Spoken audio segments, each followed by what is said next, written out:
Bonjour messieurs, aujourd'hui épisode un petit peu spécial car nous allons parler de notre prochaine sortie. Pour les besoins de l'exercice, je prétends ne rien connaître à cette nouveauté. On est d'accord ? On ne se connaît pas et je suis un intervieweur. Je vais poser des questions parfois embarrassantes, souvent gênantes et parfaitement intimes. Alors premièrement, est-ce qu'on a le droit de dire le nom de cette nouveauté ?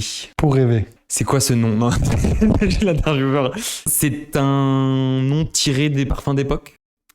Tout à fait. Il vous inspire quoi ce nom ? Ah, vous attendiez pas, hein. Il faut savoir quelque chose, c'est qu'il ne connaissait pas les questions. Tout de suite, pour rêver, on a quelque chose d'assez rassurant, cocooning, quelque chose d'assez doux, assez réconfortant. Mais à côté de ça, on n'a pas trop envie non plus de tomber dans un truc trop attendu, trop cliché, trop enfantin. Ouais, il y avait aussi un côté un peu enveloppant dans Pour rêver. On voulait quelque chose qui nous berce, un truc un peu tendre, doux comme disait Anthony. Il y a aussi un peu de l'ambition dans Pour rêver, parce qu'il y a ce côté forcément premier degré, mais il y a aussi le rêve qui est l'objectif à atteindre, le rêve d'une personne, là où elle veut aller.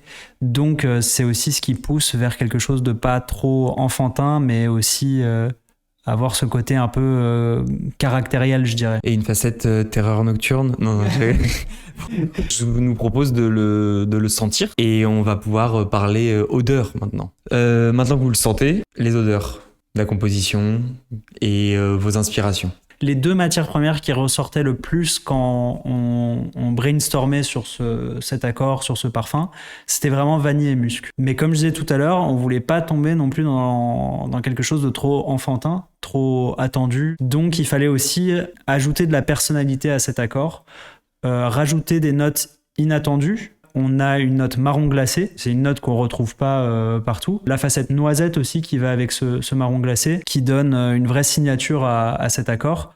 Et après, en fond, on a des notes très baumées, ambrées, patchouli, qui rajoutent vraiment du caractère et de la personnalité à l'accord, pour pas que ce soit un parfum trop niais. Moi, ce que j'aime beaucoup, en fait, c'est le travail qui a été fait de la part de Nathalie avec la palette d'aromaticiens. Ouais, Finalement, c'est hyper gustatif et du coup, on a une approche qui est un peu plus sensorielle multisensorielle que ce qu'on a habituellement dans nos créations.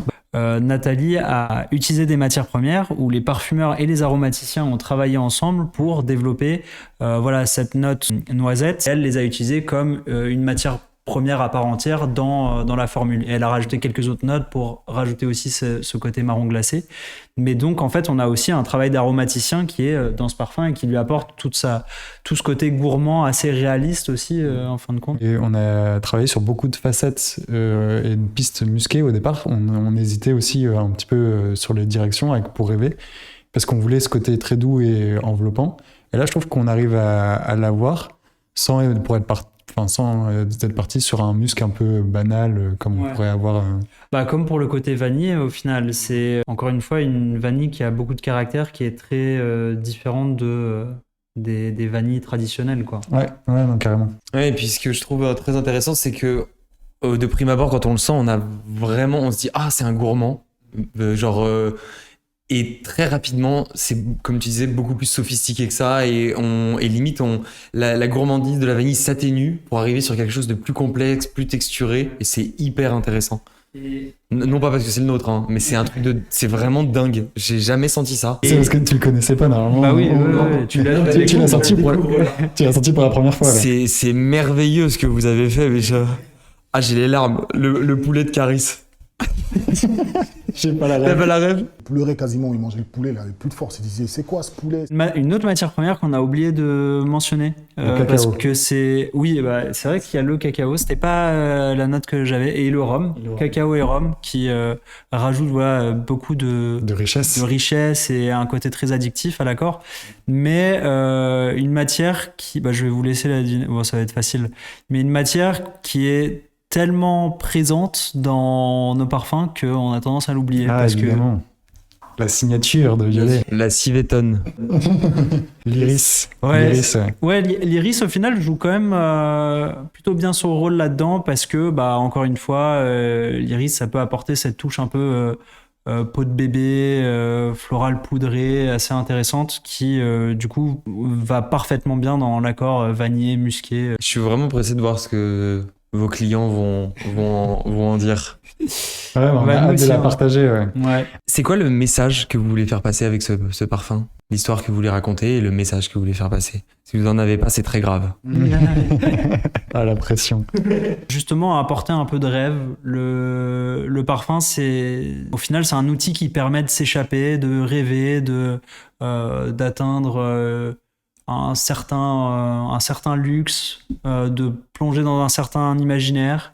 Et je pense que l'idée, elle est avant tout là, c'est de proposer quelque chose d'assez réconfortant, cocooning, qui, avec en plus des matières très qualitatives, un peu inattendues, offrir un moment un petit peu... Hors du temps, il y a quelque chose de très... une bulle finalement dans le quotidien. Et j'aime bien aussi ce que tu disais tout à l'heure sur l'ambition, parce que le rêve, c'est pas forcément que la rêverie, il y a parfois aussi juste des projections, avoir quelque chose qui nous motive, un but dans la vie. Je trouve que il y a de ça aussi là-dedans en fait. Ouais, parce que encore une fois, il y a ce côté caractère très présent. Les personnes qui auront la chance de le sentir au moment où on en parle, là, je pense que ça se sent assez facilement, que c'est pas un parfum juste vanillé, doux, réconfortant. Il y a ce côté très affirmé aussi dans l'accord. Ouais. Vous allez réaliser vos rêves. Jeunes entrepreneurs. On dirait les gens qui vendent des formations sur Instagram. Des noms imprononçables à l'étranger, c'est une volonté de la part de Violet? Au final, dans la collection Héritage, on récupère les noms de la parfumerie d'époque, qui étaient évidemment des noms très français. C'était une époque où les noms de parfums étaient assez lyriques, étaient plusieurs mots composés. C'était pas comme aujourd'hui où c'est très souvent un mot très impactant qui en plus peut être facilement décliné dans toutes les langues. Ou une couleur. Là, ouais. Là, c'était vraiment très une autre époque quoi, où les noms étaient très lyriques, très poétiques et très français. Et donc c'est malgré nous, mais c'est quelque chose qu'on aime bien aussi et qui va dans le sens de cette gamme, parce que cette gamme, elle est là, elle s'appelle Héritage. On puise dans l'héritage de Violet pour une raison, c'est aussi pour essayer de renouer avec cette belle parfumerie, avec l'utilisation des belles matières, sans forcément partir dans des schémas totalement abstraits qu'on peut retrouver dans la niche, qui sont très bien aussi, mais là c'est pas l'intention de cette gamme. C'est vraiment partir sur des créations qui auraient pu être en fait du sélectif de l'époque, qui au final était ni sélectif ni niche parce qu'il y avait que ça qui existait, mais c'est essayer de retrouver voilà cette parfumerie un peu traditionnelle et donc ça les noms fit bien, même si oui sur le plan marketing c'est peut-être pas ce qu'il y a de plus performant et pertinent. C'est un beau clin d'œil à Violet, ce que c'était, et c'est un peu ce qui nous anime aussi, essayer de relancer un petit peu tout ça, quoi. Et on fera jamais pire que pour Prodaton, je pense. Ouais. Et si on parlait un peu du flacon, il a quoi de particulier? Déjà, il rentre dans le nouveau flacon de la gamme Héritage, donc décliné en 50 et 100 millilitres. Ce qui est intéressant, c'est évidemment son côté éco-conçu. Aujourd'hui, on s'est engagé parce que ça nous tenait à cœur justement à minimiser notre impact. Flacon rechargeable qui est hyper léger, très moderne, dévissable. On vous fait un téléachat là. Non mais ouais, il a ce côté très moderne. On a essayé d'ajouter évidemment de la préciosité pour que on garde cet aspect héritage. Mais il met bien en avant le jus. Je trouve que ce côté justement très fin le rend précieux. Ouais. Je pense que c'est vrai que c'est important d'expliquer un petit peu ce choix, parce que même si on l'a quand même expliqué au travers de notre emailing, au travers des réseaux sociaux, on a quand même reçu quelques questions de pourquoi ce choix-là. Pas tout le monde a vu tous nos messages. Donc, des menaces aussi. Mais donc je pense que c'est vrai que ça peut être pas mal d'expliquer un petit peu de vive voix. Au final, c'est principalement pour ce côté écologique qu'on a voulu changer de flacon, et même par-dessus, au-delà de cet aspect-là, il y a aussi le côté un peu minimaliste et moderne qui nous ressemble plus. parce que c'est pas parce qu'on a une maison historique qu'on est obligé de faire du vieillot. Au contraire, si Viola a continué d'exister, étant en avance sur son temps, sur chacune des créations qu'elle a lancées, sur les packaging qu'elle avait, elle aurait forcément essayé d'innover, d'adopter cette vision moderne. Et très souvent, on peut tomber dans ce piège de penser que c'est maison historique, donc flacon passéiste.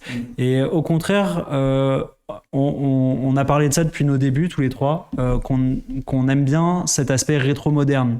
Comme Polo t'a déjà dit en plus, et ce qui avait été mentionné dans Nez, c'est faire du neuf avec du vieux. Et ça, c'est quelque chose qui nous ressemble beaucoup. En fait, essayer de puiser tout le positif, tout ce qui était bien dans le passé, dans la parfumerie historique, et de garder tout ce qui est bien aujourd'hui. Et de construire un produit qui prend en compte les challenges et les enjeux actuels, et qui arrive justement à créer quelque chose qui s'ancre dans notre époque. Avec cette volonté écologique, forcément c'était inévitable de passer sur ce flacon, et on est très content du résultat. Je dirais même plus que inévitable, c'était une évidence, ouais. Je pense qu'on avait ce truc de vouloir aussi retrouver nos valeurs et se sentir bien et en adéquation avec le produit qu'on commercialisait. Ce qu'on arrive de plus en plus à faire, parce que on l'a déjà mentionné dans des interviews, c'est vrai, quand on récupère une ancienne maison de parfum, c'est difficile d'ajouter nos propres envies. On essaie de garder l'âme de Violet, d'intégrer nos idées.